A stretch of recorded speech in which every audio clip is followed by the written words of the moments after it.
Kyobo Indie Wrestling fans, and welcome to Indy Handshake. I am Jesus Cruz, your host, and today I'm joined by Vito Thomaselli, Airborne Vito Thomaselli, or Whoa. AKA Justin Riley. Wow. That's a deep dive. We'll talk about that Justin Riley in a little bit. How you doing, man? Man, I'm great. Long time, Jesus. I don't think I've seen you since I left there, or maybe even talked to you since I left there, except maybe some random Facebook messages. Yeah, that sounds about right. Vito and I met in, I want to say 2003, maybe 2004, because I remember seeing you first. The first time I saw you was actually as that Justin Riley gimmick at CWA with Billy Blade. Okay. And then I formally met you through Pro Wrestling Iron. Yeah. So Billy Blade was my first match in California. And so I moved there, I think April of '02. And so I think that match was like in May of '02 or right to be, I mean, it was right around the time I got there. So it would have been then. Yeah. And then Iron was right after that. So, Yeah. mhm. Yeah. So Yeah. let's And then start off with the standard. Go ahead. the Justin Riley thing. So, okay, so I come out to visit with Mike and Donovan because I wanted to come out to the school. They hated the name Airborne, which was my other name. They just hated it because at that point they were trying to do more shoot style stuff. So they just like that doesn't work. And he pitched Vito Thomaselli, and I'm like, I don't know, man. Like I wanted something different. Like my name's always been Vito, so I'm like, I want something different. So I came home, and the dude that I was kind of shacking up with at the time because I had some issues with my family, and I was 22. It was just what every 22-year-old is doing. So I'm shacking up my buddy's couch, and his middle name was Riley, and his first name was Dean, but I thought there was too many Deans, so I just took his last name.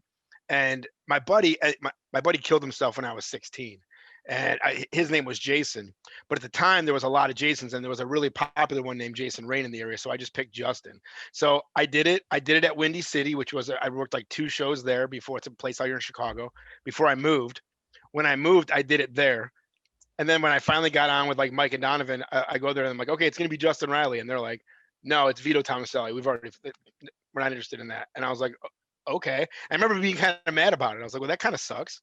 Yeah. And I mean, looking back, they were 100% correct. Yeah. I mean, So they're the ones that gave you the Thomaselli last name. well, my last name's Thomas, so they just threw the L on the end of it, which makes a lot more sense because how many times I had to answer like, "Oh, Vito, what's your last name? Corleone?" or Yeah. and I would say, "No, it's Thomas," and they'd go, "Well, that doesn't work." Like, so yeah, it worked out pretty good. So To the point that I think way more people know me as that. And like people call me that. Like I've been dating girls randomly, like, and when I go out, like date 6, 7, 8 or whatever, it comes up. Oh, that's not my last name. Like that's not your last name, because that's on my social media too. So I don't know. Yeah. So just starting off with the standard question, how you got into pro wrestling, and Mhm. more importantly, how did you discover indie wrestling in your area? So 98. Windy City was really the only thing, and this guy broke off like every indie does. This guy was breaking off, and he was starting this thing called PWI. It may have been a couple of years before that, or right around that time. And a guy that went to my high school was actually was a wrestler, and he showed up one day. I'm friends with him to this day. He's a character, but he showed up one day in like this really nice like winter trench coat, and he had a belt. And now, mind you, to me, this is probably 96, maybe early 97. So I'm still young and shit. And and I saw it and I was like, the heck is that? Like, I mean, it was kind of startling. So I went up to him like, hey man, what's going on? He's like, oh, I'm the champion of, I couldn't tell you the conversation now, but that was the first time I saw this dude was a wrestler. Right. So like a couple of years have gone by, and I met like one of the local diners, and I saw him again. And I'm like, hey man, what's the deal? You wrestling? He's like, yeah. I'm like, I want to get into it. What do I got to do? And he took me to Windy City. Now, Windy City had this awesome studio. It was a TV ready studio, and all these like red velvet drapes and these big like cutout signs of their logos. It was so professional. On the wall of champions, every champion they ever had. And when you walked into Sam's office, which was the owner, he had all the belts in a glass case, like in a tiered glass case. It was awesome, right? Like you totally fell for it. But at the time, I just couldn't afford it. Well, by the time I could afford it, my buddy Mike Webb moved somewhere else to another company, so I went there, and that guy was Sonny Rogers. And Sonny Rogers is a former WWF job guy, very good old school. The best guys to learn from when you're going to break in, when you're going to start, are the old school heel job guys. They just get it, and they teach you every single thing you need to know before you need to know it, right? Yeah. And Sonny was one of those guys. So I was lucky enough to get that training. He had a couple other guys there too that Jimmy Blaze and John Burke that I worked with a little bit early on, and they were kind of helpful, and later in life were helpful. So I've always kind of like maintained good friendships, you know. Yeah. Then I bounced around the indies a little bit, and at this time, you got to remember it's like 2000, 2001. It's not, the internet's there, but it's not used for any of this kind of stuff. Like if you had your own webpage, it was like really cool. Like, whoa, you have a website? Like, yeah, and it was something like airborne.to. PPPX.com. And you're like, GeoCities. yeah, GeoCities, right? Exactly. Some nonsense. And everybody had to have a message board on their website. Like that was a cool thing. So it's just a different time when you really think about it. And I met Donovan. So there was this guy, Brian Zenner. He was Oh, like, sorry, you he was, met Donovan out in Illinois? yeah. So there was this guy named Brian Zenner who ran Midwest Championship Wrestling, and they were before Ring of Honor. Like, and he was bringing everybody to a centralized place that he thought was the best guys all over the country. So there's like Scoot Andrews at the time, Vic Capri, Jason Rain, Donovan Morgan, Vinny Massaro. We ended up bringing out Mike at some points, but then all the ECW guys, and you roll your eyes, but this is 2001, right when they got out. They all ended up there, and it was an awesome little melting pot, and way ahead of its time, really. And I met Donovan there. He was like one of the first guys they brought out as like this, like an international or a national superstar or whatever, right? And we just kind of hit it off, but I wouldn't say we were buddies, but we just hit it off. And then I saw him over a string of shows, and in that same time is when he got grabbed and brought over to Noah. So then there was a gap, and then they brought him back, and he was like a complete different person. And I don't mean that in a bad way, but he went from like Indy Donovan, like, oh, hey, ho, to like business. Where's my check? Where's my okay? What are we doing? We have 8 minutes. Great. What's the fin? A complete different guy. And I remember being like, whoa, like okay, I want that. Like whatever that is, I want that, right? Yeah. And 6 months later, whatever it was, they announced Iron, right? And this is the coolest part. So they announced Iron. Everyone freaks, like that was a big thing, right? The indies were like, "What is? Oh god, this is gonna be crazy."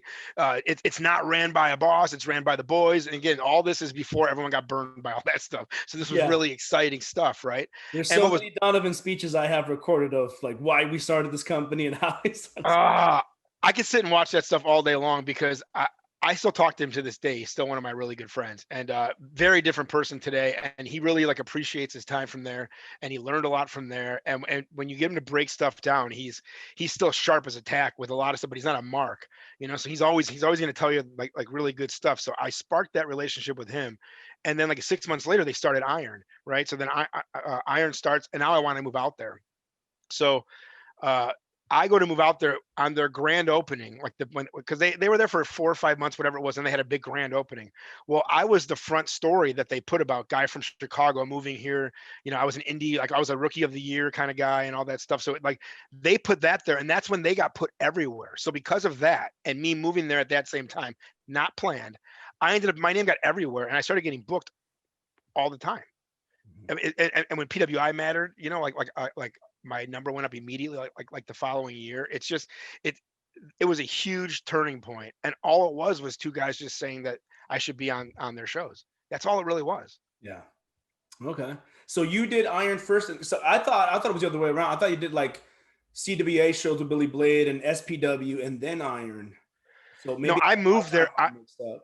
I moved there for Iron. That was the whole reason that I moved there. I did the Billy Blade show because I think he called up, or maybe Apollo was on the show. Somebody was on. No, it wasn't Apollo because his first show was like Hot August Fights. It was somebody. It may have been Corey, and he was like, "Hey, you want to go?"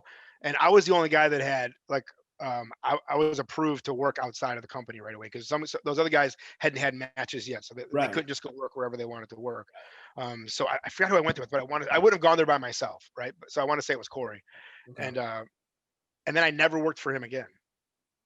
So and not for any reason. Billy Blade's a good dude. Went to Iron, did my stuff with Iron. I was there for we had moved into the new school, and that's when Sal came on board. When Sal came on board is when we all started working SPW. Yeah. So I would say 2003-ish, started working up there. So here's the thing. I didn't really get the indies. Like, it wasn't taught to you how it is today. Like today it's simple, right? Get a GIF, slap up a couple posts on Facebook, be politically correct, have it somewhat of a body, just have some kind of gimmick, and you're booked. It's really simple, right? Yeah. But at this time, you had to go and do it, right? And I didn't go there to rock the indies. I went there to learn the Japanese style that I knew was only one way to learn it was through these guys. Mm-hmm. So I wasn't there for a long time. That was not my final stopping. I knew that going there. I knew that every minute I was there. you know. We were going to squeeze that lemon till it was squeezed, right? Yeah. Squozed. And once it was, we were out of there. And I say we because Sal ended up jumping on, which we'll get into that in a little bit too, I'm sure. Yep. But I got who I am today is because of that 2 years that I was in California, period. I lived with Corey, Tommy Drake. Mm-hmm. You want to learn to be on your toes. You live with that guy where he's watching you and judging you 24 hours a day. And then Donovan, whenever he was home for that 2-week period, 3-week period, was living on our couch. So the three of us, man, I have stories for days on that. Us just getting smashed all day long and sitting on the porch. And I mean, we were living the life, you know, we thought we Yeah. were rock stars. So it's, yeah, man, that time is definitely incredible. But I don't want to bounce too much around, but if it all fell off once Frank Murdoch came on board, in my opinion, and Yeah. that's kind of a cliffhanger for it a little bit, I guess. Yeah, we'll get a bit more into the Iron story. So just rewinding a little bit back to like Yeah. training, when what was some of the shocks to you when you signed up for training, as far as like, you know, as going from a fan to a worker? What were the biggest shocks to you? Well, I want to say this much: when I came here, I'd already been wrestling 3 years, you know, and I mean, like on the indies, like working. I was, by no means was I a student, but I didn't know how to put it all together, right? So I had a ton of matches, but they were nothing, right? So ask me your question one more time because I was going to go somewhere specific with it, I want to and see I what veered the off a little shock bit. was, or the realization going from Oh, fan to a worker. yeah. So at Iron, I had to learn how to put all that stuff together, right? So I would say that I really went from a fan to a worker then. I still think I was too much of a mark before that. So like the initial part of going from a fan to a worker was crazy. It was awesome. Like you're like a little kid, right? But when you finally have that switch turn on and someone smartens you up, it's so different. So see, when I got there, Rick Thompson was the head trainer, Mm-hmm. the only trainer. And I started at the beginners class. I like, even though I got to work other places, I didn't come in like, oh, I'm a semi-pro guy now. Like I came in, I started at the beginners class. So like that first few months, 6 months, I didn't take any bumps. No bumps. I just chain wrestle. Well, I'm a high school, junior high wrestler, and Mm-hmm. I'm pretty good. You know, so when I got into Rick's class, he was teaching that stuff, and the guys that were athletes, none of them were wrestlers. So I remember we got in there and we're doing some stuff, and he goes, okay, do a takedown, new guy. Like, you know, you got to kind of pay your dues with Rick before he puts you over. And I did this ankle pick trip, you know, thing, and then grabbed a head and picked him up to a front face lock. And he's like, oh, he's like, who? Oh shit! Hi, I'm Rick Thompson. Who are you? I'm like, I'm V. And it changed his entire perspective on who I was. But at that point, I knew this was the right move, is to just go back to the very beginning, right? Because I need someone now to pick all that out. So he went in and took all my amateur wrestling and turned it into pro wrestling for me, like almost move by move. And at the same time, I refreshed his amateur wrestling stuff because he was so far out of it, and I'd show him all these really sweet moves, and then he started applying them and teaching them to the guys and going, oh, but so and so back in 38 used to do this exact same move, and I forgot all about that till I just saw it. One time he used to let us finish spots, so we would do like ankle pick, you know, head pick them back up, front face lock, and then finish them. So you want a suplex or you want to hip, like whatever you want to do, you can finish it. Yeah. So one of it was like a duck behind or go around, and then you get him like for a German, and he said finish it. Well, everybody does like the ankle trip, right? Or they do a schoolboy, or they do a snap mirror, right? Well, I had him in a German, and I picked him up in the air with my hips by bucking his hips, and I picked him up, throwing him kind of out sideways, and I sucked his shoulder straight to the ground, and I pinned him. It's called the standing suckback. It's like the coolest move if you can pull it off in college wrestling, right? And that's when Rick started dancing. Oh my God, he's dancing. I mean, I want to see it again. He's like, I want to see it again. He's like, do it with somebody else. I can't believe it. Do it with somebody, you know. And so he just really built my confidence to know that I was always a flippy guy. I was airborne, right? So I had to be a flippy guy. And he was like, you don't got to do none of that. You don't have to do none of that at all. He's like, if you just grab a hold one time and it looks real, you don't got to let it go till the guy gets out. And that makes so much sense. It's so easy. But when you really do it out there and you really know what you're doing, your whole body is making everybody else believe that's what you're really doing. That's the magic of Rick Thompson. He made your whole body treat this thing like a shoot, Right. everything. Yeah. Yeah, no, Rick's a good dude. I've actually had a couple of conversations with him during the last couple of months. I'm actually going to have him here hopefully soon. But yeah, he just has a wealth of information. Funny thing about him, he said that he never really learned pro. He always had that amateur background, and they just started putting him in matches, and that's where he picked up the pro wrestling side of it. Yeah. Yeah, that was a very memorable time. And that was at the old gym, at the first gym at Iron. The karate gym. Yeah, what was your first match at Iron? It was at the dojo, right? I main evented the very first dojo show against Apollo, Mm-hmm. and I was the very first Iron match ever that they had against Doc Schultz or whatever. I think it was Doc Schultz they called him, that big Yes, muscular that guy. was up in Ukiah. Yeah, Yeah. yeah. And then what's cool is I had a lot of little neat things. Because then a year to that date, like the 1 year anniversary show, is when I got to wrestle Mike for the Noah Junior title. Yeah, the GHC title. Yep. Yeah, yeah. So a lot of Talk cool about stuff. the second show that Pro Wrestling Iron had, which a lot of people consider their first real show, which is Yeah. where they had brought Misawa, and I believe you tagged with, was it Solo Snuka, or were you? I think it was you and Solo Snuka against JJ Perez and Boom Boom Community. Yeah, yeah, that was Hot August Fights, and that would be considered like the first Iron show. Like that Ukiah show was like a test pilot. Like, can we do this? I have that match somewhere too. I have my match with him because I don't think that show ever got released anywhere. But it's a fun show. It was, yeah. It ended up getting sold on High Spots. Oh, it did? Mm-hmm. No, not Hot August Fights. The one before that, the Ukiah show. Oh, no. Yeah, Yeah, not yeah, that yeah. one. So yeah, I teamed with Solo Snuka, and it was kind of funny. I remember going into that show and I was kind of let down because I remember being like, "This is a big show. It's my first big show. I'm not a tag team guy," which is funny. Which is all I later in my career all I did. Yeah. But I remember being like, "I'm stuck with what?" And I remember at least being like cool that it was Snuka's kid, because I'm like, at least something. If someone's watching it, they're gonna watch his match, right? Yeah. But I remember seeing Boom Boom Comedian. I was like, what? I got to do this with what? He's not going to want to do anything with me. And Yeah. this is going to be great. And then I remember JJ was kind of cool, but there was kind of a little bit of weirdness because he didn't make the jump over there right away. And then I did. And they were telling I don't know if this is true or not, but there was like I took his spot there. And so there was like a little bit of weirdness. Again, that's what Donovan told me. Did he tell me that to start shit? Maybe. But, it's weird. I don't talk about this stuff too, or this time frame in my career ever, really. So it's kind of funny to go back and go. It's all kind of coming back in a little bit of waves. So Yeah, but we had a decent match, but I'll tell you what they thought of it. If you go back and watch the DVD, they cut out everything, and it's just mine and Solo's offense until we beat him. Yeah. Yeah, I remember cutting that with Modest and Ron Head did the commentary for it, and Modest was like, chop this, just show this. And for back when it was VHS, Mike Modest wanted the main event first on the tape and worked its way down to the first match, which, it was kind of a radical idea, but he's like, no, this is what people want to see, and then we're going to go this way on it. That's how Mike's brain works, and that's why he's really good in a lot of ways, man. I got a lot of good. He did a lot for me. Yeah. So, like I said, the first gym was in U.S. Karate and Boxing, where I ended up running shows there years later, and a school with Jason Styles.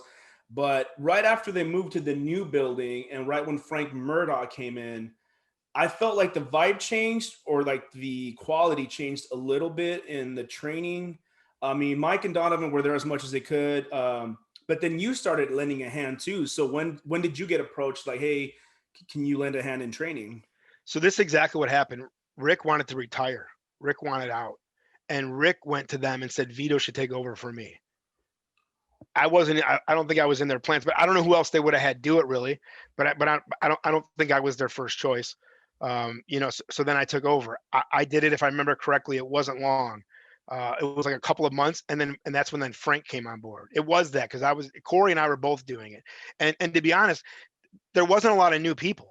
It was everybody that was already there, that was already trained. So our practices turned into shows in a sense. Like we would just have matches, and no one was really training us really. I mean, but it was a kind of a hangout after a while, and that's where the training started slipping because there wasn't really much to train on.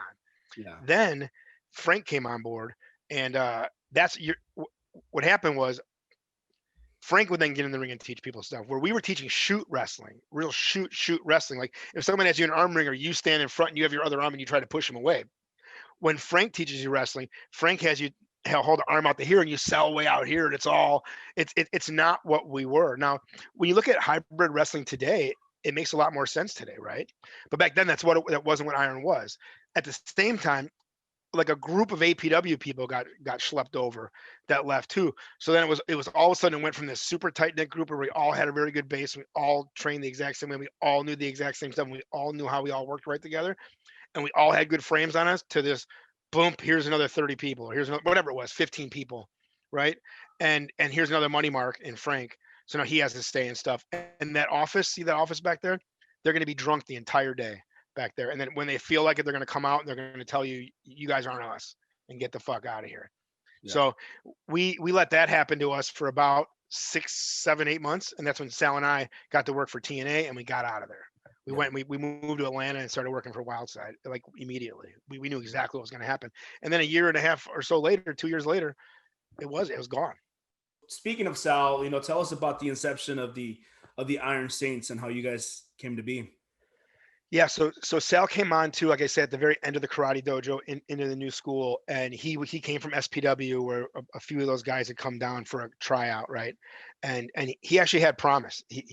There's something about Sal's body when you see his body move. If you're squinting and you're just watching the action of the body, his body moves perfectly. Like the way he bumps and the way he feeds and the way he comes to the middle and the way he sets you up and every single way he comes at you, his body just sells right all the time. He's always selling correct. And I saw that like the minute I saw him, and I was like, man, I don't know what it is, but I just like him. I think he's cool. I like him. And I pulled him to the side, and he had this stupid mohawk, this really terrible. Like, have you ever seen like those kids were like those helmets on the bikes, they have like the unicorn one with like that, like it almost looks like a broom.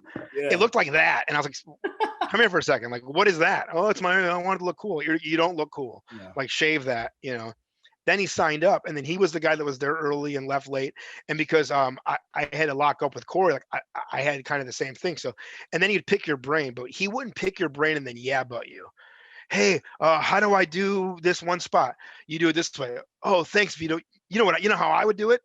No. Why would you even ask me, right? Like Sal was one of those guys that would ask you and then apply it, and then at the next show would go, I'm going to do that tonight. Let me know if it works out there. And then you'd see it, and then he would add something to it, and you go, yes, right? So I saw that a couple of times, and then him and I just started. We would have 4-man matches, 2-man matches, whatever, just whoever was in practice, just matches.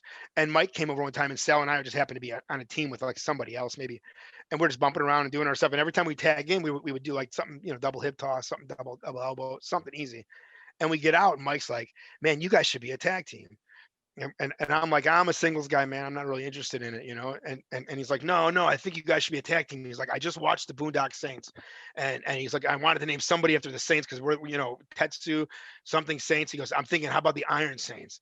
And I look at Sal, and I'm like, that's a really cool name. Like just the name alone is a really cool name. And what's crazy is at the exact same time, I'm from Chicago, so the two prettiest girls at the prom in Chicago were CM Punk and Colt Cabana, and they start the Second City Saints.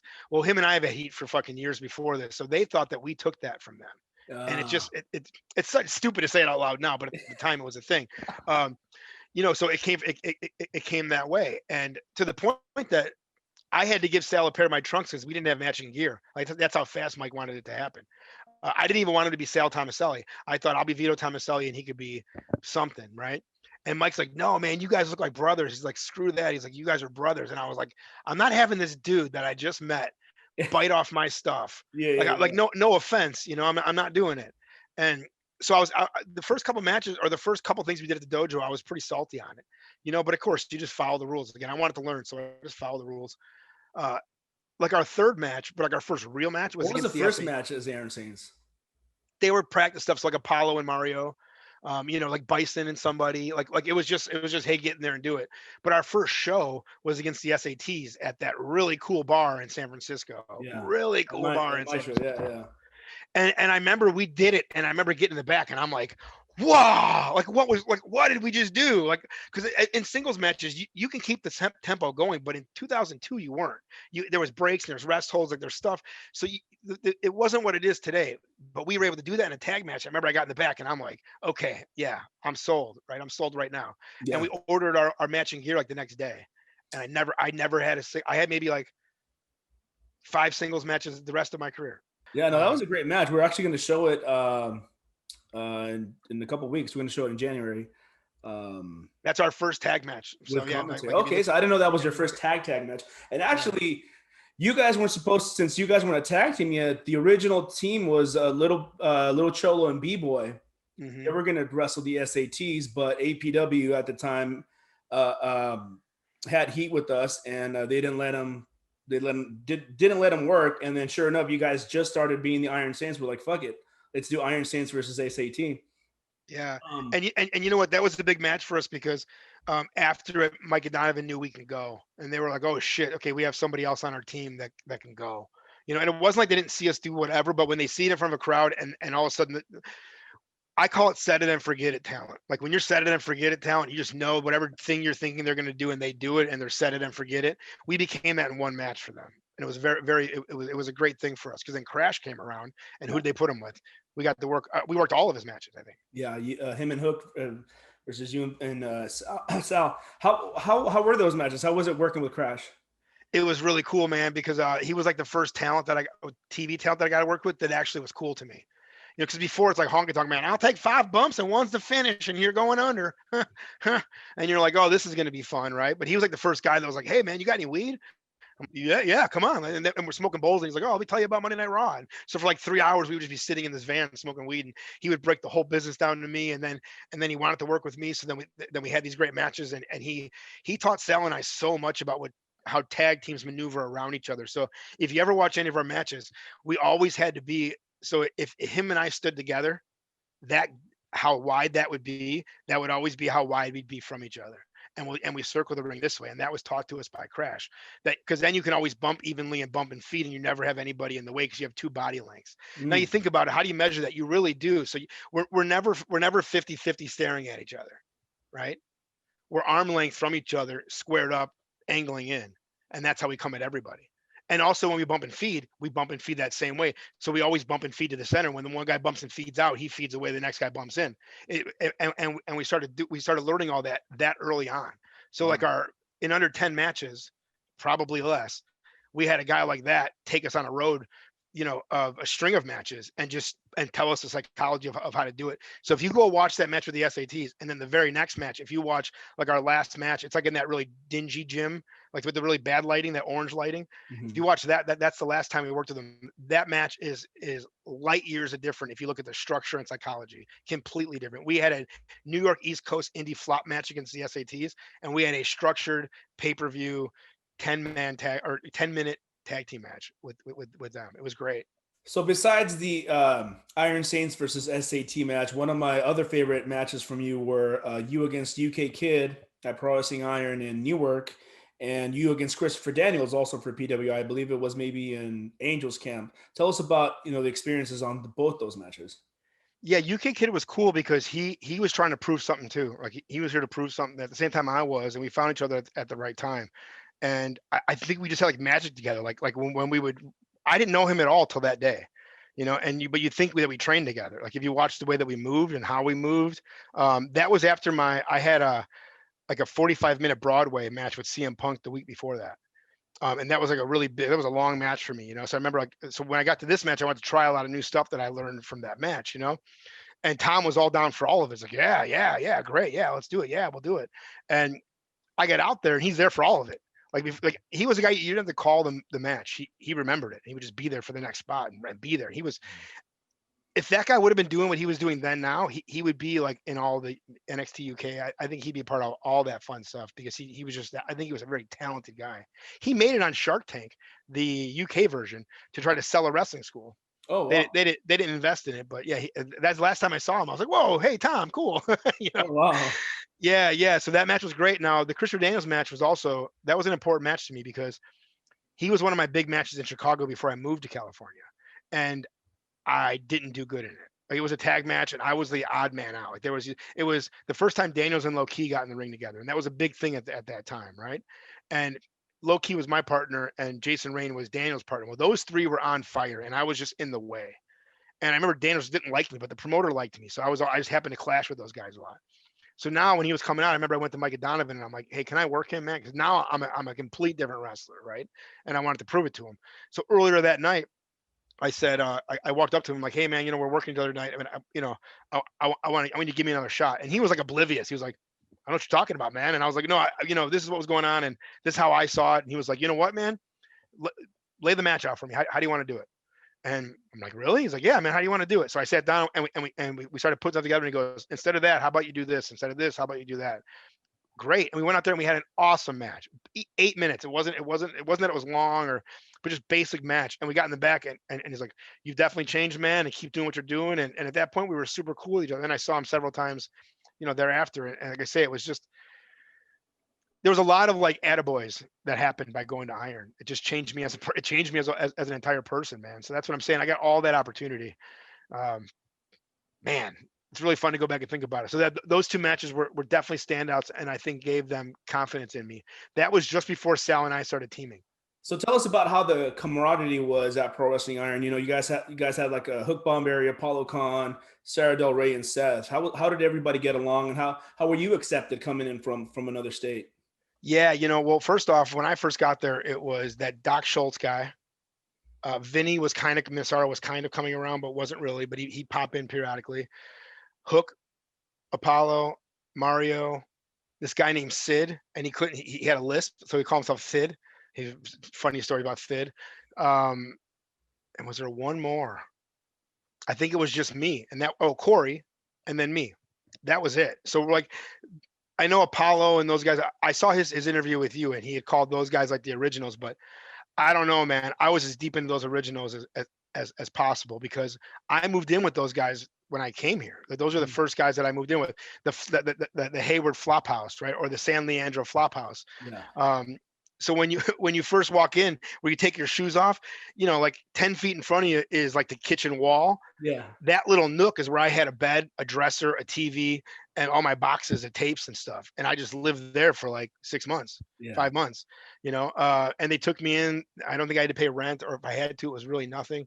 And then when you came in, that was the kitchen, right? And then you go through this little hallway here. Corey had his own room with a couch and a nice big and all this room. And then Sid and Mario shared a room. And then in the living room was like Apollo and a bed and like another couch for the next guy that came in. Yeah. And at night, we all made dinner really quick. Then we all sat down and ate. We all went and worked out. Like we all went to the gym, or to the dojo.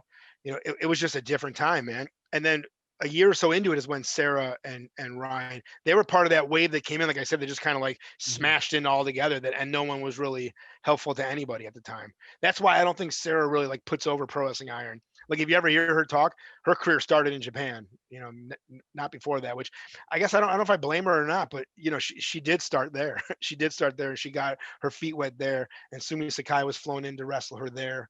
Yeah. And that's how she got to Japan. I mean, from her hard work, and don't get me wrong, she is the reason for the women's revolution. Yeah. People don't really realize that portion, but her training is what got those girls who those girls are today, is from Sarah Del Rey. The women's revolution would not have happened without Sarah. Yeah. Period. What about some like not so memorable moments from your time at Pro Wrestling Iron? Wait, hold on. Can I give you another memorable? I actually have a few. Yeah. So when Crash was around and we got into the new school, the school's rent was $1,800 a month. So we had to get some students in there, right? So Crash had this awesome work where we were going to do an open tryout, free to the public. Mm-hmm. Everybody comes, everyone tries out. It's basic stuff: run in circle, hit the ropes. Here's how you tie up. And then in Iron, we had that really cool table. It was a big like all the important people sat on one side, and there was one seat on the other side. So we bring each person individually, and Crash Holly, just off TV, Crash Holly sits you down and goes, "I like you. You didn't get the scholarship, but I think you could be on TV one day." Really? Yeah, you could be on TV one day. $2,500. It's normally $5,000, but we're gonna or whatever it was, right? Yeah. But I think you got. I'm gonna give you half a sponsorship. What do you think? Oh, I don't really have. How much do you have? I only have like 300. Okay, well, we'll take $300 down, and then you're gonna owe us 2,200. And then they like, but because of that, we're gonna tack on a couple hundred more dollars, because it's like a fee. Yeah. Oh my God, where do I sign? Next guy, I see a lot in you. I think you could be on TV one day. And he did it for every single person that came in. And one guy gets a scholarship, and you know how they found out he got the scholarship? In his pre-interview, they found out he was the only guy that didn't have a job. So they realized he's the guy that won't pay. So they gave him the scholarship. I saw that and I was like, yes, this is why I moved here. Yeah. This is 100% why. Yes, teach me how to work everybody. Yeah. It was as carny gets, but that's what the business is. So there's definitely no hate on that. Yeah. I got a great Mike Modest story too. So we a lot of great Mike Mata stories. One, he let us borrow his truck one week, or he was going to go to Japan and he wanted his truck. He was going to keep it at our house. He's getting ready to sell it and he needed it down there. So when he came back, he can grab it. But something happened with the license plate. There was something screwy. So he said, "Don't take my truck out anywhere." We said, okay, no problem. Well, at the same time, my truck had like a flat tire. Something was wrong. Again, all of our stuff's falling apart because we're not making any money. Yeah. Corey's car is going to get impounded, so he's like hiding it 3 or 4 blocks down the street, and I'm picking him up every day, in different spots of where we lived. So now we want to go out to the bar. I'm like, screw it, let's just take Mike's truck. Who cares? Like, yeah, let's just take Mike's truck. So we go to the bar. It's like a mile. We get smashed, right? Smashed. Corey drives us out of there, and we don't get out. We don't get onto the main road. Oh, here we go. So and Corey is 6'4", whatever he is, right? Big dude, good looking guy, right? But he's real loud. He gets out of the car right away. Today you get shot for that, right? But like, back then I guess they let him. So he gets out of the car right away. He's like, "Officer, what's the problem?" And he's like, "Oh, something's back here, and you guys know that your headlight's wrong, or something's wrong with the headlight, or something was wrong. Something was screwy that he was pulling over," just to tell him. Corey sat there and the guy's like, "Have you been drinking?" He goes, "Sir, I'm going to be honest with you. I've definitely had 2 drinks. I just had a couple of drinks with my buddies." Yeah. The cop believed him, and it's like, "All right, man, just be safe. You're just going down the street in California." Yeah. He gets in the car, and I'm like, "I can't believe it." He goes, "Ha ha, another one." That guy can fall off of a roof of a home into a pile of shit, and he'll be like, "Oh shit," and then I'm like, "Wait a minute, is this gold? Hey, there's gold here," and he'll find gold in the bottom of the poo. Everything he does ends up that way. So yeah. So we never told Mike that story, but imagine if he would have got arrested on DUI in Mike's truck, because they would have impounded it, the whole thing, and we wouldn't have any money to get it out. So it would have sat there for a couple extra days. It would have been the worst. Damn. Yeah. One of the one about Modest. So he lived like 2 hours from me.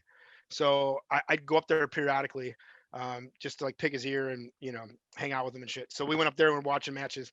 He lived in Fairfield. So there was an exit, the Fairfield exit. I can't think of what it is now. I think it's West Texas or something like that. That sounds about right.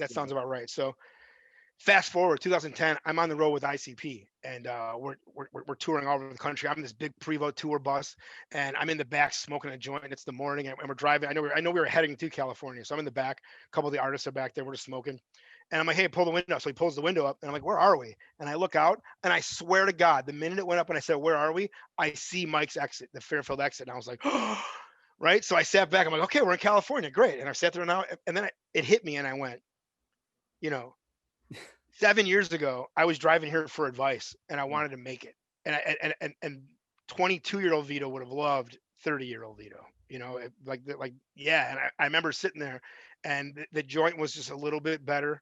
Like that day got a little bit better. That was like my 25th day on the road too, so missing home and stuff, like everything. It was I felt vindicated. Yeah. Right on. Just incredible. So iron was a big thing. What about tell us some of your experiences at SPW, because I know you worked there a lot too. Yeah, I that was like a Friday thing once a month. I don't think I have any. Big Ugly was always really cool. I can't say that I connected with anybody else, but I don't think it was that wasn't what I was, again, it wasn't what I was there for. It was a $50 payday to go up there on a Friday and work. I always thought it was a weird place because you can only work to one side of the ring. Yeah. So no matter what you did, you had to work to one side of the ring. Yeah. But again, man, all those experiences made me a really good worker, because you have to like learn that one thing to do in this one moment with those weird crowds like that. So I would say working there was great. Did you guys work PWG? We did. We actually worked Rev Pro before that went away, and we worked that whatever their tournament was. The Rev J? Something like that. Yeah, we worked that, and that's when like PWG just had like their second or third show ever. It was like the month before that. So we met Super Dragon. I worked Super Dragon in that tournament, and he was like, "Hey, you guys ever want to come down, man? We'll use you guys." So we went and worked a handful of shows for them.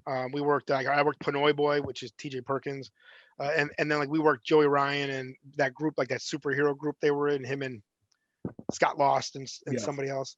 Yeah, and then like Excalibur and Quicksilver, Mask, or whatever the hell his name was. We worked a couple of those. Yeah, we worked those guys too. We got to work our Tango and Cash tournament. So we were there. Like if we would have stuck around, I think we would have been a part of a lot of cool PWG stuff. But it was time to go. You ever run into CM Punk there?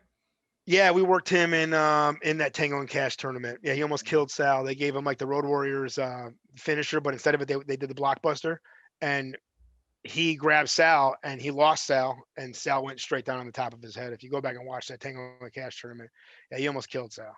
Fuck. That was Yeah. it Cabana and him and Cabana? No, it was Hero and Punk. Oh, okay. Fuck. Yeah, Hero and Punk. Just weird.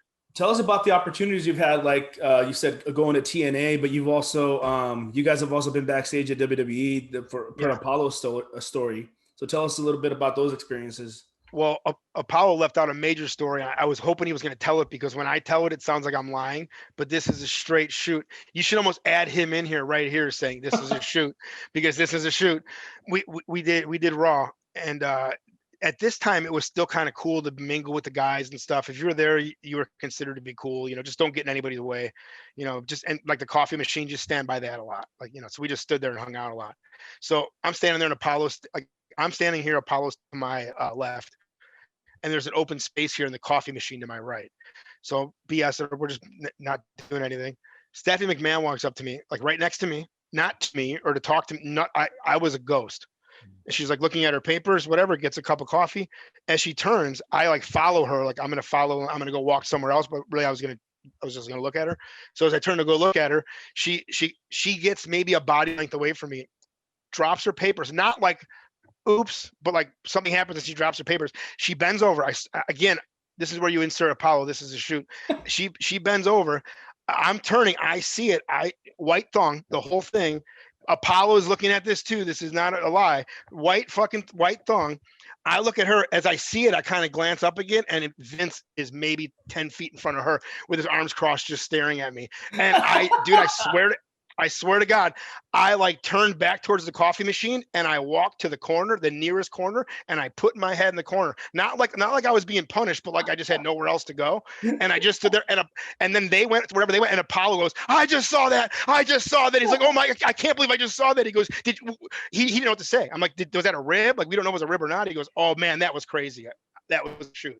Yeah, so that's one only good story out of that. But then SmackDown the next night, Corey and I went to SmackDown, and we were gonna have a match, and it got cut, and that was all I got out of that. I got nothing out of it. And then TNA, I got to work Red, so there was something that came out of that. And then we moved to Atlanta to go work for Wildside. So we went from this like super shoot style, legit shake your hands, before and at the end of each match, right, to go there, and it's like popcorn, house show, goofy, whatever gets over kind of stuff.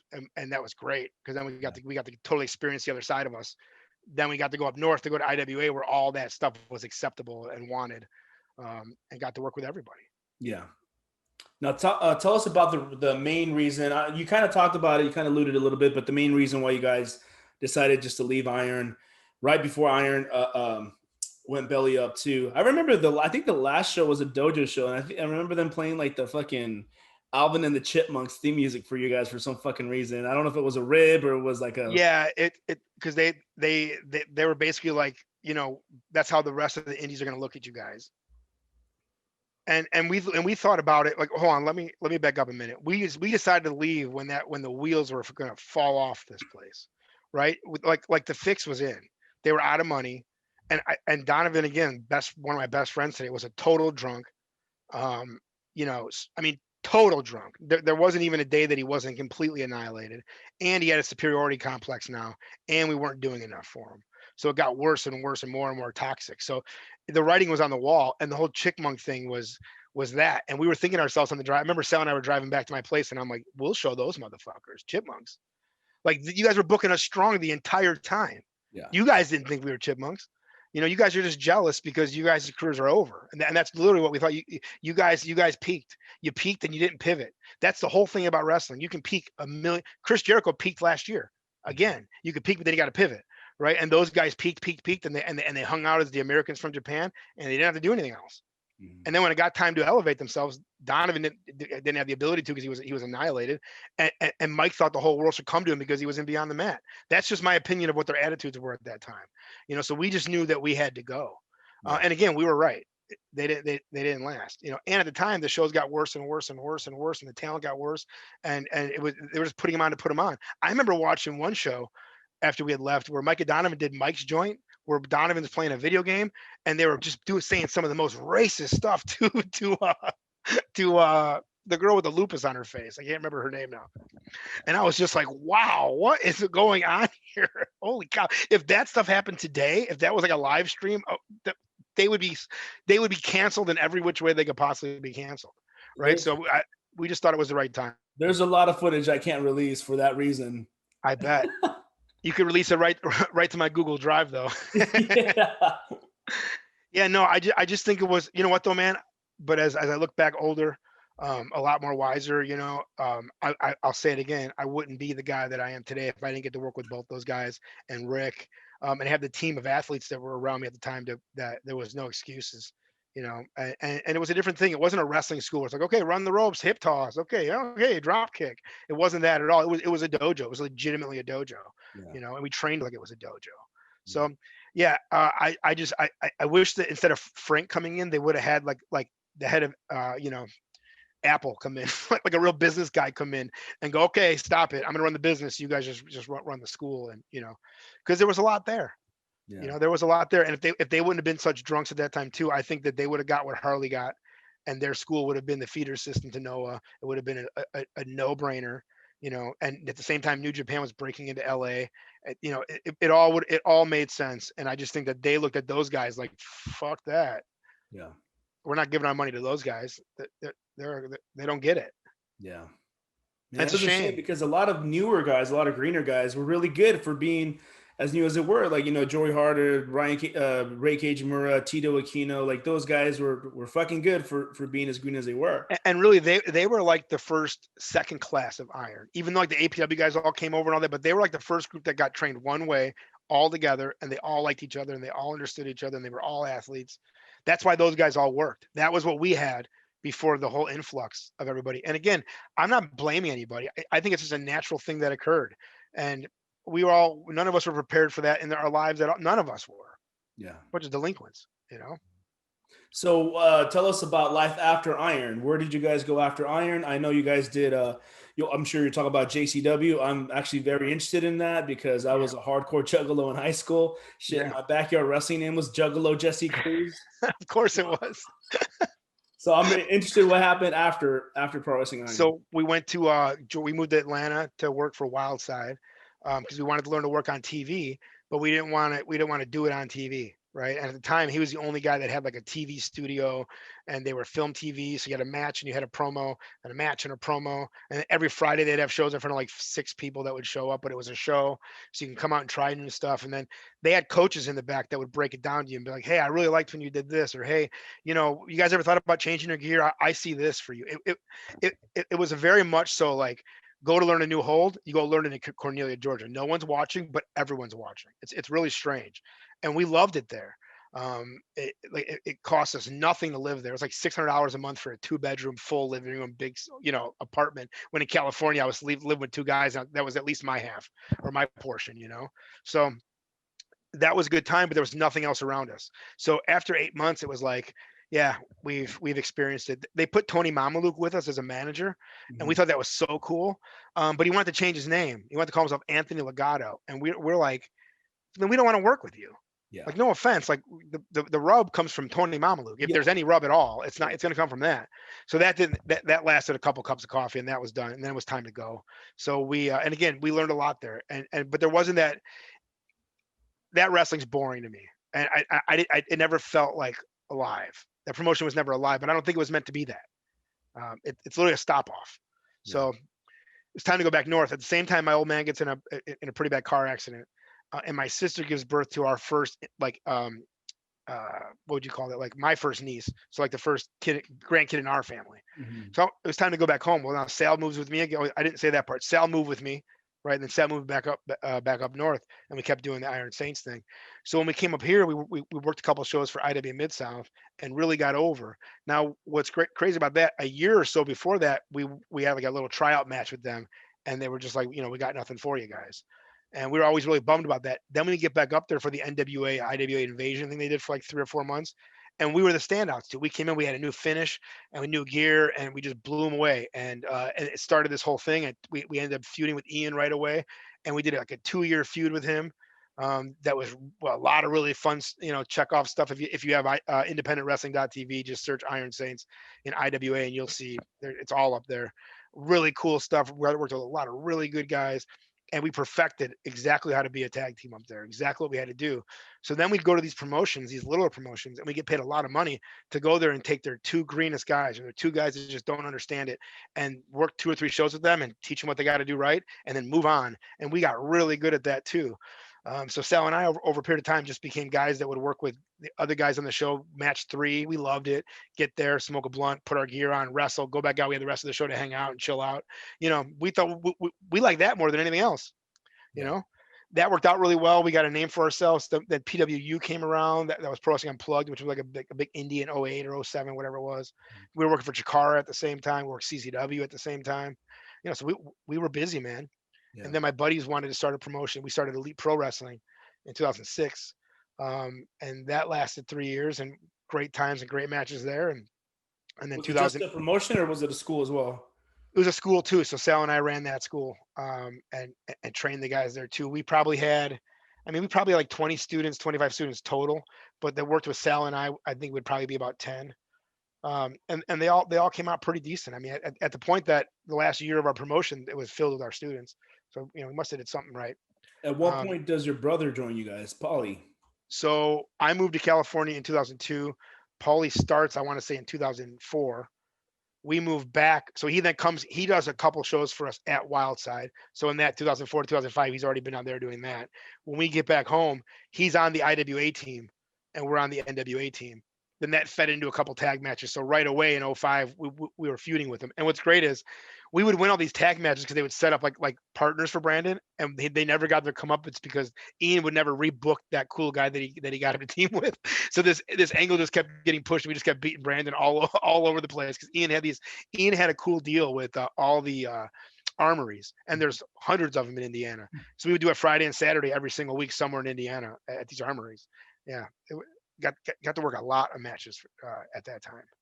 And then 2008, I met Violent J, and we got to work him at PWU. They did this literally a lethal lottery, shoot lethal lottery, right? Well, there's like a whole section of juggalos that were obviously there. So Corp had put out to a couple of feelers to those fans, because he's tight with all of them, saying, hey, we want to work with the Thomasellis. Like, we want to, because he's trying to get me in front of Violent J, because he's tried and they just, it's impossible. So no kidding. One of the juggalo pulls the first name out of the hat. They're like, number 67852. He's like, oh, I got it. And Corp looks at him right away. And he gives him like the deal. The guy goes, I want the Iron Saints against, Jay, Tony, and Corp. Yeah. And we're like, fuck yes, right? So we get in the back. We're putting our stuff together, and like 10 minutes goes by, and like the guy that runs like the gorilla area, because he goes, all right, you guys are on first. And we're like, first? Like, we didn't even have a chance to put any, all we put together was from the double down on. Like, we kind of knew what we were going to do and what we were going to do, but we didn't have anything else, right? I'm sorry, I lied. We had the finish and we had the beginning. So Violent J's face, pun intended, goes white, completely white. And he's like, oh, we can't go first, man. I don't know what, because he doesn't wrestle, man. But so he needs a little while to get it to all make sense in his head, right? So I said, don't worry, man, we got you. Everything we just planned in the beginning, that's the finish. Guys, in the beginning, we'll just do everything else and let's just go home on that. They're like, okay, fine. As we go to walk by, I can hear Jay telling Corp, like, man, we got to change this. I don't want to do this. And he's like, don't worry, man, we'll be fine. We go out there, we do like 8 to 10 minutes or something, and we had to catch Violent J on a dive outside, which we were scared to do. We caught him perfectly. Oh shit! Right? So we get in the back, and he's like, "Where have you guys been? Why aren't you on my shows? Why aren't you guys on my shows?" And we never missed another show for 5 years. To the point that he brought us on the road. I got the book for them. Like the last year and a half, 2 years that I was with them, we got to do several tours. One really big national tour, and I got to book all the talent for that. So they taught us a ton, man. Those guys, I don't know if they got out of 4th grade or 5th grade, whatever. They quit school really early, maybe 8th grade, whatever it was. But you want to learn how to make money, and you want to learn how to see something about what makes you make money. Those guys have a Violent J more importantly than Shaggy, but Violent J really believes everybody has something special. Everybody has something special in him, and he'll make that come out of you. If you sit with him for 10 minutes, that guy will find that in you, and he'll make you believe you have it, and then he pushes you out of the nest. And you don't get that from his music. You don't get that from the way he's positioned in interviews. But that dude is one of the most inspirational, smartest um, carnies, and I mean that in a real positive way, than I've ever met in my life. Yeah. And I got to sit under the learning tree with him a ton. They came out with a movie that Big Money Wrestlers, Hmm. and we just won their tag belts, and the whole office wants to ride in these limos. It's the thing, right? Well, they cut off like half the office and like, no, just these people riding the limos. Everybody else just go to the deal. Nobody else has added to it at all. Well, we're in town because we had something else we had to do as the tag champs there. He's like, hey, you guys want to stick around for the movie? We're like, yeah. He's like, you know what'd be dope? We're like, what? He goes, you guys should ride in the limos. Like, we just heard this whole chaos going on. We're like, okay, yeah, sure, ride the limos. So he gets on and talks to Billy. Now, Billy doesn't like the wrestlers. He just doesn't like the wrestling at all, but he runs like the business is psychopathic. So I can hear it on the other line. He's like, hey, Billy, yeah, which limo's empty? And you can hear, you can tell he's like, none. Like, what do you mean, which one's empty? He's like, we got to fit the Thomasellis into one of them. And you can just hear he's like, why? Like, what do you mean why? He's like there are tag team champions. And now Brandon and I feel about this big, but we got the big guy sticking up for us. So we just pump our chest out, right? Yeah, yeah, So yeah. so they work it out, man. So we hop in this limo, and as we're driving, it's at the film. No, it's like a really famous theater in Detroit. I can't think of it off the top of my head, but it's all gold walls, and it's a really impressive place. So as we're getting close to it, again, I don't know Detroit at all. We're getting close to it, and I see like a line of people. I'm like, whoa, cool. We get to the end of that street. We turn left, a whole nother block line of people. I'm like, oh shit, bro, look at this. And now we're the idiots in the limo, like we can't believe it, right? Yeah, yeah, yeah. So we get to the next light, and now we turn again, and now we're pulling up by the red carpet, and it's fucking loaded with people and lights, and they have a whole camera people and news people. It was like we were at the goddamn Grammys. So Brandon, like you ready? We're the first people to get out, by the way, for any limo. So like they don't care about, we're total J Browns, right? So like we get out of the limo, and everyone's like, yeah, yeah, yeah. We gotta let me throw our belts over. They're like, who are these guys? Like, boo, like boo, right? So we walked past those guys. So the experience was kind of cool, but it got us over because then right away, then they started talking about it. And who are those guys? And then before we knew it, that's what got us over. That's what Yeah. I mean about Jay. It was that one thing he saw, it was an idea, and then we were the longest reigning tag team champions they ever had. So let's keep it going on the fun Yeah. topic. Let's talk Yep. about road stories. I Yeah. particularly want to hear one that I just saw you guys post about yesterday about Joey Harder. I really, really want to know what happened, but go ahead and kick us off with some stories. All right, so Joey Harder, this is okay. This story, I was a part of it all, but I got to be honest, he wasn't my student. Like, so like I was cool with him, but he wasn't like my friend either. So when he came to town for this little trip, he was Sal's buddy, So he like tagged around with Sal, like wherever he went, he was kind of hung out. And Joey's really quiet, and not in a bad way, in like a respectful way. So he comes out by us. This is probably 2007 ish. Something like that. And this went Sal and I, you couldn't tell us nothing at this. I don't care what you couldn't tell us shit at this time. Right. We were wrestling everywhere. So it was a perfect time for him to come out. So he comes out Friday. We were somewhere in Illinois. And then like the next night we were in Indianapolis.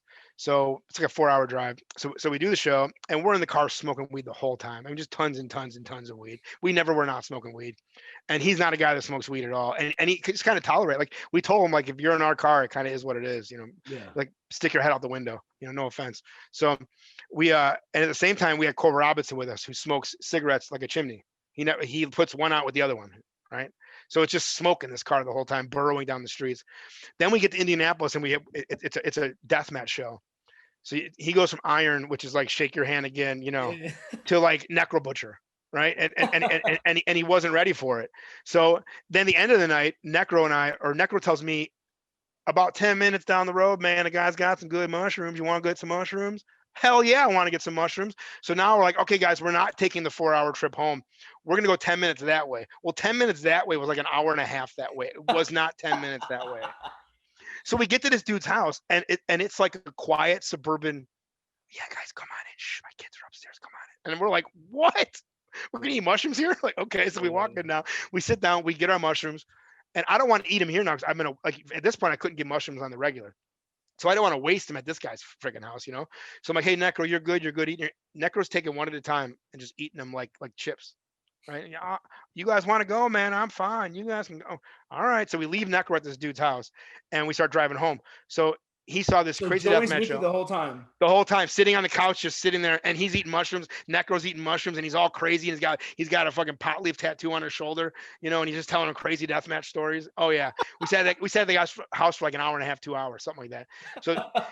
So now we start driving home, and now we're like, how was your trip, and how was this, and it was fine. Everything was fine. He flies home. Monday, I get a call from Sal. Yeah, Joey quit the business, man. I go, what? I go, Monday. He goes, he quit the business. So, and I don't know any more than that. That might not be the full story because again, it wasn't my guy. But that's I'm gonna my have him here recollection. a couple weeks from now. I want, yeah, you please, but ask him about all those little points. I want to hear his side of that. Yeah. Oh, dude, that is hilarious, man. Yeah. Road story. I have a funny California story. So this is almost at the end. By the way, Sal and I would rib everybody. We would rib, like rib people, put all sorts of shit in their bags, lock their bags up, hide their bags, tie their shoes, throw their shoes over the uprights, like in a building. Like we were the guys that fucked with everybody. To the point that Donovan came up to us and he said, if you guys rib one more person, I'm gonna shit in your bag while you guys watch me shit in your bag. And he wasn't like, there was no, that's what was gonna happen. And we're like, okay. So we leave. So we're gonna have a party. I lived with Nick Shaboya at this time, right, in San Jose. So we bring everybody over to our house. We're gonna have a little party. So drinks are happening. Well, Nick had 2 pit bulls, and his front yard was a very small front yard, but that was the pit bull shit area. No one picked it up. There was more shit in this yard than grass, and I'm not even kidding. There was so much shit in this front yard. So I'm out there and we're smoking a cigarette. I'm with Sal and we're bullshitting. And I go, oh yeah, who'd you come out with tonight? I came out with Remember that wrestler Kryptonite? Yeah. Okay, so it was Kryptonite, Sal, and like 2 other SPW guys. I go, oh, Kryptonite drove. He goes, yeah. I go, you got Kryptonite's keys? He goes, I do.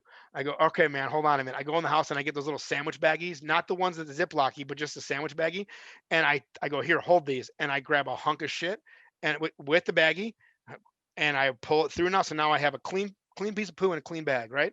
And we open up his car and I throw it under the driver's seat and I throw it under the passenger seat. Now we're just laughing. And then Sal's like, that's all we're gonna do?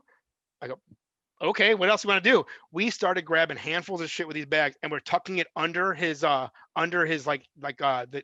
steering wheel. There's that little lip. Oh, We're shoving it yeah. under there. And then in the glove box, we shoved it under the glove box. Then we go in the far back, open the trunk up, and we pull the lining out, and we shoved bags of shit down in this lining. Now this is summertime in California. Oh.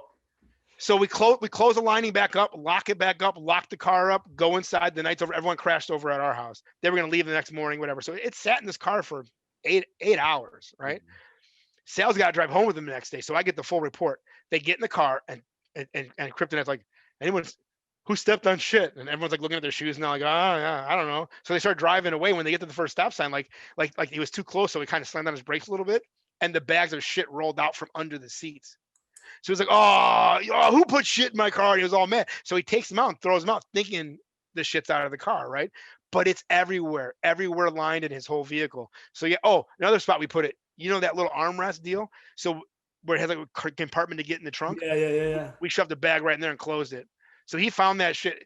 So Sal tells me about a few months later, he had to sell the car. Like the car was ruined. It was ruined. Yeah. Damn. Yeah. I've been looking for Crypto too. I want to get him on here one day. Did he know eventually?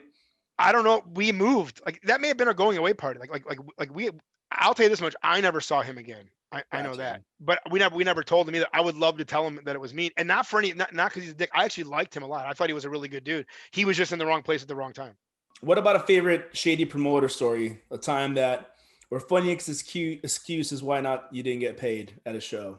Oh, we always got paid. No one didn't pay us. You didn't mess with my car. Never. You didn't mess with my car. We've taken cash boxes. Like we don't. And we learned a long time ago to work the boys. Like you don't work the fans, you work the boys. If you smarten the boys up, the boys smarten the fans up, right? So everyone thought we were such heels, and we were very impossible to deal with because we would snap on people. Like we would work people in back that we were these real assholes, and you might look back now and go, wow, that was a really weird way to do it. Was it? Everywhere we went, we had killer fucking matches. You couldn't tell us we weren't at least one of the best matches on the entire show.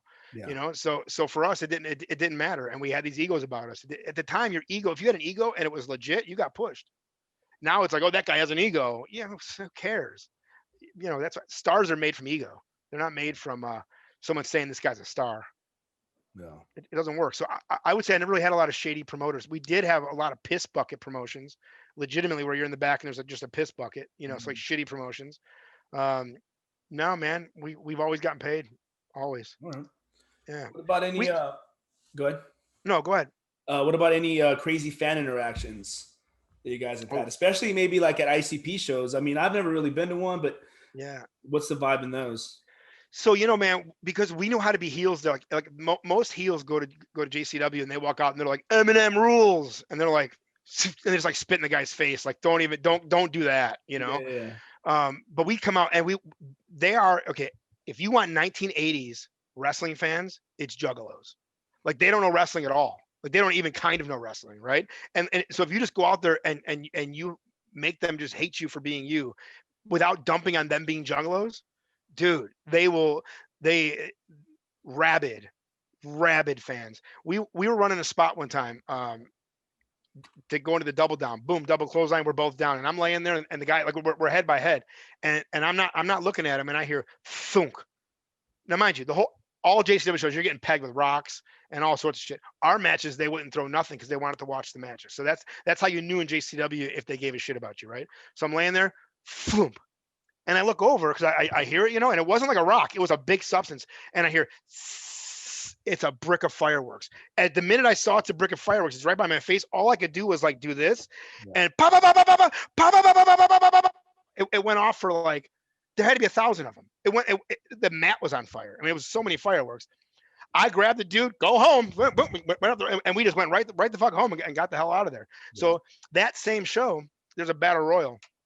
One of the dudes gets dumped to the outside, and there's guardrails. So he like flip flops over the top, stands up and like leans up against the guardrail like this. The Juggalos reached over and grabbed him and pulled him into the crowd and beat this guy. They beat this dude up for minutes. To then they threw his ass right back over, and he was beat, scratches, just beat the shit out of him for no reason. That's the crowd that you're in when you're working a JCW show. So it's a vibe. It's a big vibe, man. Yeah. Tracy Smothers one night. Tracy Smothers is wrestling Too Tough Tony, and Mickey's like the special guest referee, Mickey Knuckles, and they're trying to go around the ring and they're fighting in the crowd, and like Too Tough Tony like cocks back. I'm gonna hit him, and some lady rifles Tony off the side. She goes, "No, I'll hit him," and she stepped right in, and blasted Tracy. Boom! Knocks Tracy to the ground. He's bleeding. She put her ring, whatever she hit him with, she had like a ring and it went right into his eye. And he had this big, huge, like what looked like an inverted zit in his head because of how this lady hit him with a ring and knocked him clear out. He goes, I've been hit by men 6 times her size. That's the hardest woman in the room. She's the hardest one. Yeah. Knocked him clear out. Yeah. You know. Yeah. Juggalo fans are crazy, man. But I'll tell you what, man, when you show them what's up, they'll buy all your shit. They'll support you. They will, share all your posts. Like they're very loyal, insanely loyal. So it's give and take. Yeah. But yeah, we earned our time there, man. Tell us about an embarrassing moment that you've had at a show, either wrestling or outside of the ring. One time I was coming home from California to visit for the holidays, and I didn't do any laundry. And my mom said, just bring it home. I'll wash it and pack it or send it back. I said, fine. So I had a big Adidas hockey bag that I'd had for years at this point, and it was stuffed. You couldn't have put a sock in it, right? So I'm waiting now. We're waiting by the terminal or whatever that is, where your baggage comes out. All of a sudden, I see the Adidas bag come out, and then I see these clothes behind it. My bag had ripped open. And they just threw that shit up there. So now all my dirty laundry, dirty underwear, dirty underwear comes around. And now I'm picking up my bag. Everyone's looking at me. And I'm like shoving all this like dirty clothes back into this ripped up bag. And I can't fit it in there. Oh, it's so embarrassing. Yeah, that's the only one that comes to my mind with embarrassing. But yeah, man, I had a lot of fun, man. I was always around to do something fun. Even like with the clowns, like we would go on tour and we'd have a day off and they'd give us a rent-a-car. Like, you guys have it for 12 hours. You want to go this way 6 hours and come back this way 6 hours? We'll just go wherever you guys want to go. So we were in New York City. We made them drive us around for pizza and show us this and show us that. It was, I look back, man, I did a lot of really unique things that Yeah. make life today worth living. And I don't have a lot of what ifs. There's a lot of guys that in their 30s and 40s are like, oh, I didn't do anything in my 20s. You know what? I did too much in my 20s. Yeah. You know? Yeah. I mean, crazy time. I'll live with Donovan for a year and get back to me. You know? So yeah, man, it's pretty crazy, and I'm very appreciative of everything. So winding down a little bit, just tell us, something that what did you find disappointing about the business, all the years that you've been in it? You know, I got to be honest, nothing. The I explained this on my podcast. The wrestling business is like a cookie, right? And it never goes away. You can always grab at it and eat it, and eat the chocolate, and eat the marshmallow, whatever's on it. You can eat that cookie, eat. And if you're full, you can sit down and wait. And then when you're ready to eat again, you can jump back up and you can eat more of it if you want to. So it's really what you make of that cookie, And for me, I got in at the very tail end of the territories, right? I got in what we call like the territory trainer days, because all the guys that got out of the territories that didn't make any money started at school, right? And that's when I kind of came in. So I was the tail end of the Attitude Era, right? Into what is wrestling today. So our wrestling today was started by Rob Van Dam and Jerry Lynn. Those matches is what made wrestling. What we see on TV today started in those matches. Yeah. Right. I saw all that. I was a part of all that. I was working at that time. Mhm. So I got to see the coolest part of the business. I was a fan for all the fun fan stuff, and that didn't get ruined for me by the business. At the time that it was going to get ruined for me by the business, it was ruining it for everybody that was watching it. Right, all the secrets were exposed. Yeah. So that's what I mean. I truly feel I'm 40 now, so I was Vince's project forever. I was the fan he was trying to market to forever. So Yeah. I got to see the coolest part of the business that we'll ever see, I believe, ever. So I'm there is nothing bad. And I think that people look back and they go, "Oh, I didn't get enough opportunities," because you didn't put yourself in that opportunity. Yeah. You're not owed nothing. The cookie is there, right? But you're not owed a slice of it. And if someone sees you eating that cookie and you're not supposed to eat that fucking cookie, oh, Yeah. right? So that I would say nothing. I would say it's the coolest business to be a part of. And today it's never been easier to get over. And today it's never been easy to make money without being on TV. Yeah. So if anything, I would say I'm just mad that I came up, then than now. But I would have missed all that really cool stuff. So Yeah. no, man, I'm appreciative of it. Um, Everything of it. And the further and further I get away from it, the more fond memories I have of it. Yeah.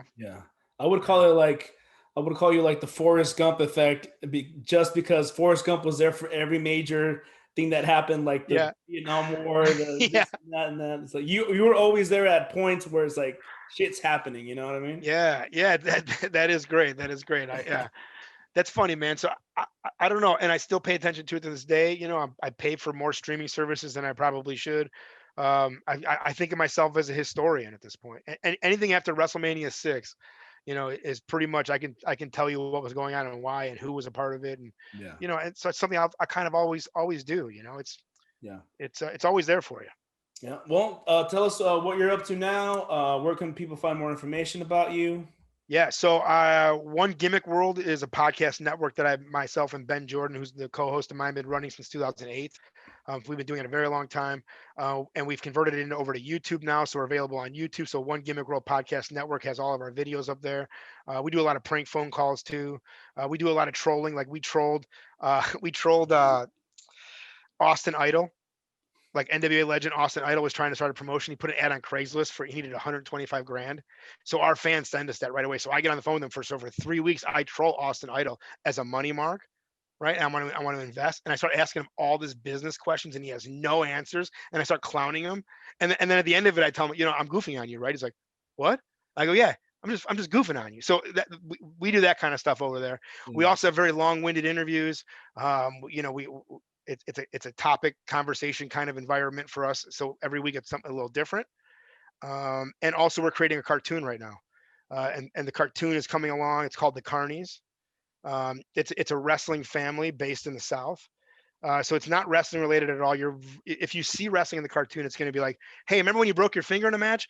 Zoink! Like it'll go backwards. It'll be like, ah! And like that's all you'll see. You won't see like tying up It's none of that. Okay. I define it like this.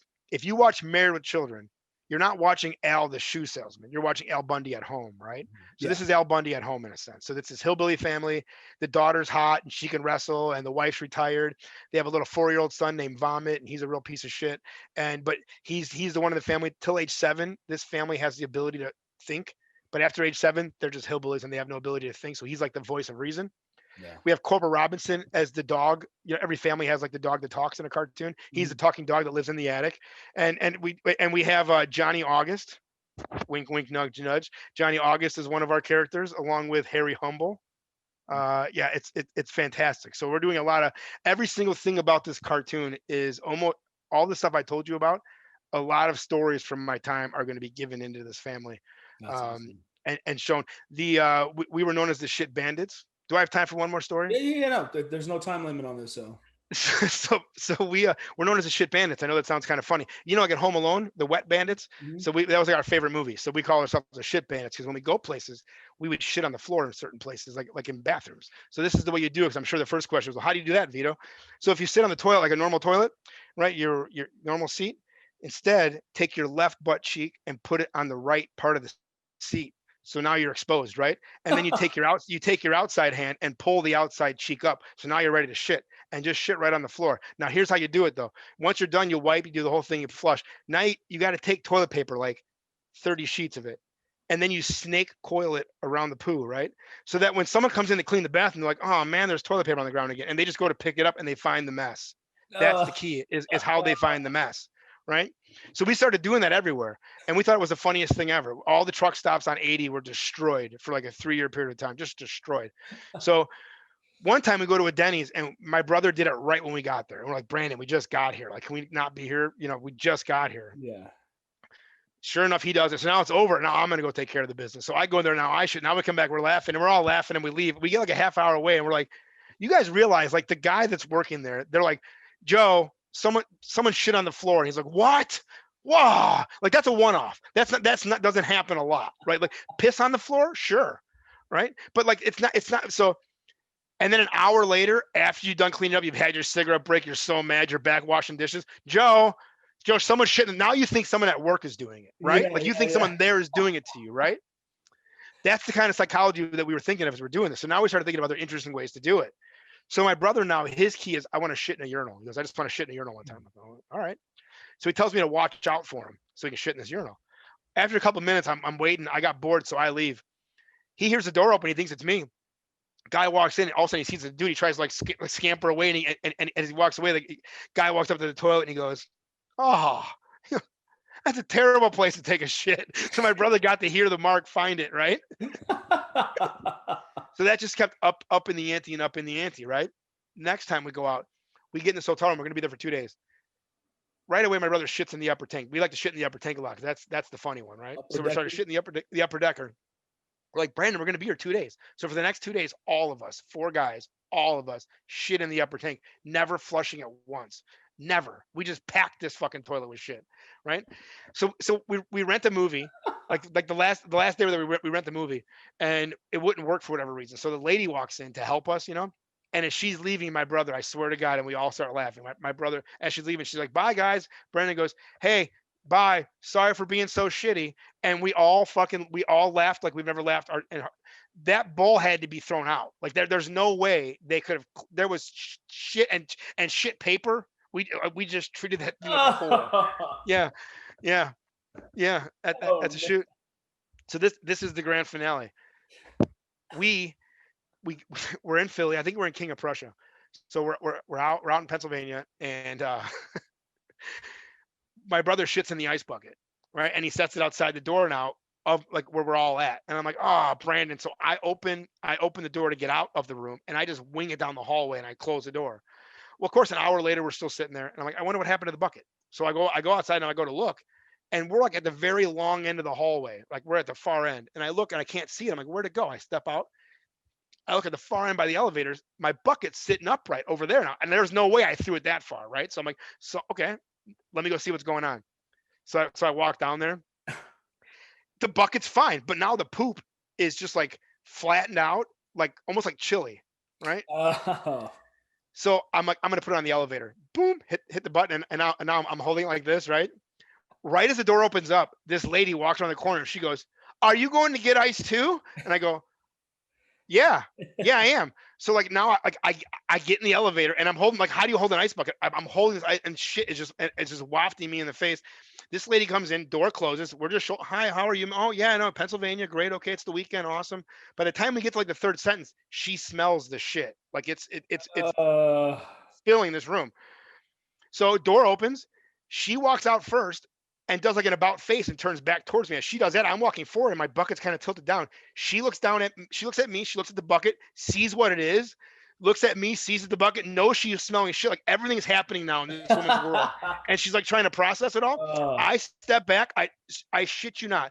All of a sudden, doors, I sat there instead of her. She stared at me. We didn't say one word to each other. I set that thing down in the elevator. I run back to the wrong guy. My guys, you're not gonna believe this. You're not gonna fucking believe it. And great. Best part of the story. We go to leave now. We walk out the side door.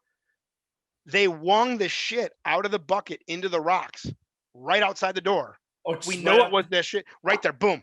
I hucked the shit out, which means at a Motel 8 in King of Prussia, they saved that ice bucket and used it because they wouldn't wing the shit out and then bring it inside and clean it. Yeah. I mean, I'm sorry, they wouldn't bring it in and throw it out. They would have just thrown it out. Yeah. They dumped it out to use it again. Oh, fuck. Yeah. Yeah, those are just a couple quick ones there, man. But we like I say, the road was ours. For you, though. Yeah, they did. The road was ours, man.